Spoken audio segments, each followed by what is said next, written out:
a live Footy Notes with me, Bonisile. Please subscribe, like, share any of the content. Majority of my videos will be in the form of YouTube Shorts, and every once in a while I will do, not once in a while, maybe once or twice a week, I'll try to do longer videos and try to engage with people live. I today my preoccupation has been mostly with conversations I've had with people and some of the reading I've been consuming around Manchester City. They are a very interesting team to talk about at the moment because they've been on a very incredible, historic, golden era, even for their standards. You know, when Pep Guardiola arrived, City were already one of the top two teams, top three teams almost every year in the English Premier League. And what started to happen, Pep comes in and they go on this rampaging, like just taking everything in front of them, with the exception of the Champions League. And then they started to, dip as it is natural. If you've followed or played sports for a while, you would understand that, like, this thing happens in cycles. And they were able to sustain that cycle for a long time, actually, because Pep dominated English football with a lot of players that were there before he arrived, and then he added very well to those players. He didn't sign Kevin De Bruyne, for example, and then Bernardo, not Bernardo, sorry, he actually did sign Bernardo, but the other Silva, David Silva, he didn't sign. Sergio Aguero, he didn't sign. Vincent Kompany didn't sign. So he had players where that were core pieces to that team, and he added to them and added really well. The club obviously always supported him. However, that first phasing out of those players he didn't sign was okay. But we remember, they did sign the French left back, what's his name? Mendy. They've signed, I don't know if he signed Mangala or Mangala was signed by Pellegrini, but Manchester City, were able to stay ahead of the curve, right? Because they were signing really top players, pre-prime age, and then they would enter their prime and stay with Pep. So that domination of winning 4 Premier Leagues in a row, like that was Pep and his City team doing, what a well-oiled Pep machine team does. Hi, Kek. Thanks for joining. Thanks for communicating and like joining in. I'm kind of new in this like live space, and so thank you guys for joining in. And if you have any questions or comments, please go ahead and share them. But Manchester City under Pep, then yeah, they win 4 Premier Leagues in a row. Yes, please like, subscribe, share the content. And yeah, I'm always happy to engage. I normally do shorter videos in the form of YouTube Shorts, but I'm a bit of a nerd and like to talk about football. So I'll hop on these and talk every once in a while. I'm an Arsenal fan, but I will always try to engage about the game like broadly. Hey, Waystolder. My day has been okay. It's a little early where I am. It's about 10:42 a.m. And so still a lot of the day, probably going to go for a run and a workout a little later because it looks like it might rain here. But yeah, so Manchester City last year went down to basically a very freakish, like 5 weeks to like maybe a month or so at the end of October until the beginning of December.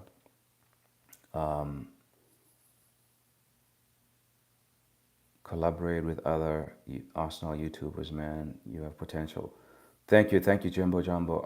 Yeah, I'm happy to to get connected with people. If you think about others who who are open to engaging. Like I really just love talking football, and it's one of my biggest ways I explore the world. I'm from Cape Town, South Africa, but everywhere I go, I find a bar and I will connect with fans. And yeah, I'm a bit of a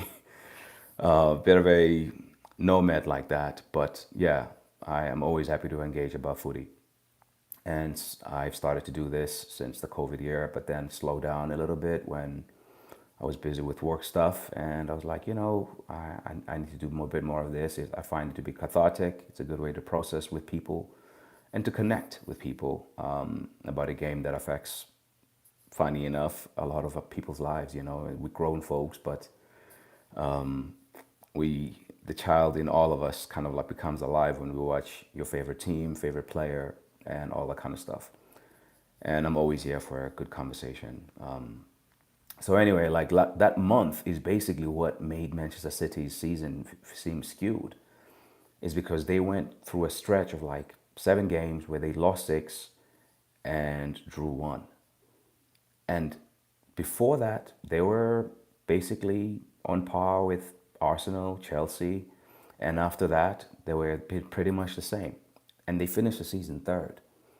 And yet, the discourse around Manchester City is they're done. Pep Guardiola doesn't know how to rebuild teams, and da da da da da. But when I look closely at what's happening at City and what's happening at Chelsea, exactly the same thing.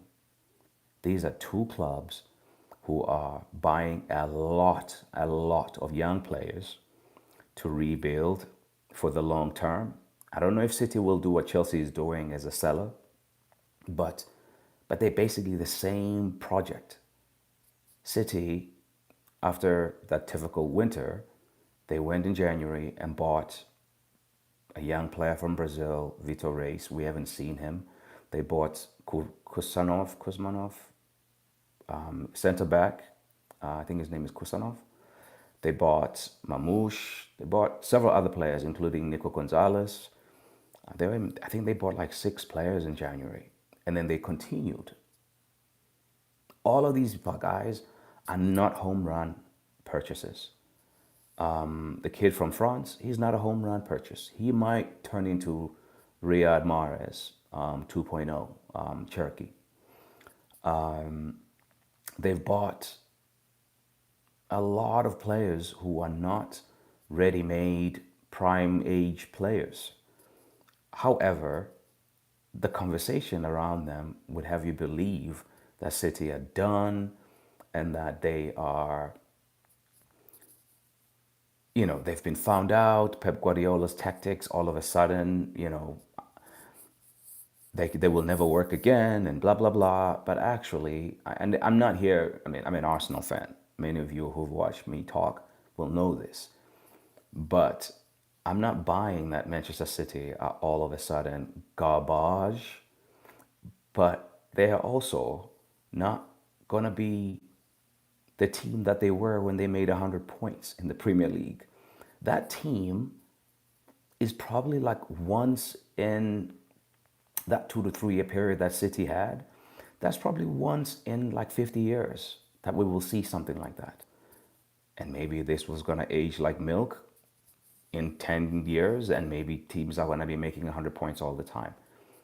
But the Premier League, football existed before the Premier League, first and foremost. But then the Premier League has been in action since like what, early 90s, 91, 92-ish. And only once has a team broken 100 points. And so whatever Manchester City recovery is going to look like, it's going to look tame in comparison to that standard. And in that team, or in those like 5 years or so of Manchester City, you have some of the best footballers England and Europe has ever seen. This team doesn't have any of that. And so, of course, it makes sense that they look human, they look beatable.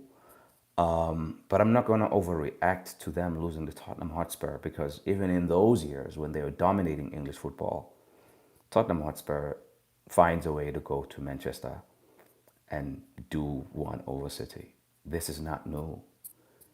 So I'm not going to overreact to this defeat to Spurs, because Tottenham Hotspur went there with Ange last year and they tore City a whole new butthole.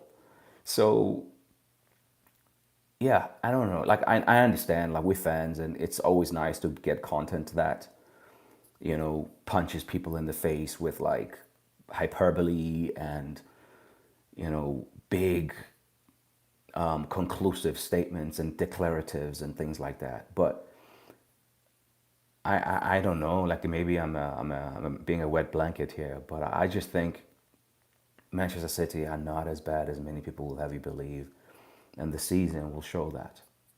They are, yes, a little light on maybe physical strength, but Pep's done that before, and with Rodri getting close to fitness, they'll be fine in midfield.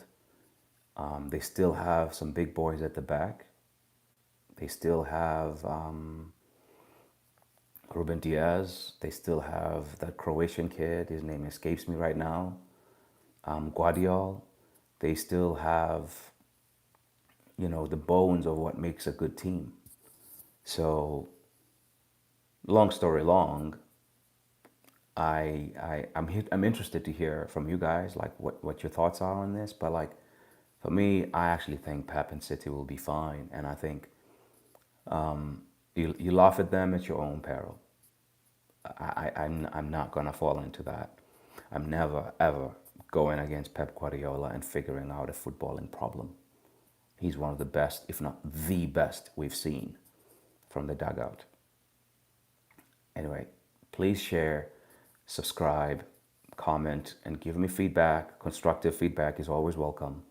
I'm new in this like YouTuber world space, and yeah, happy to engage.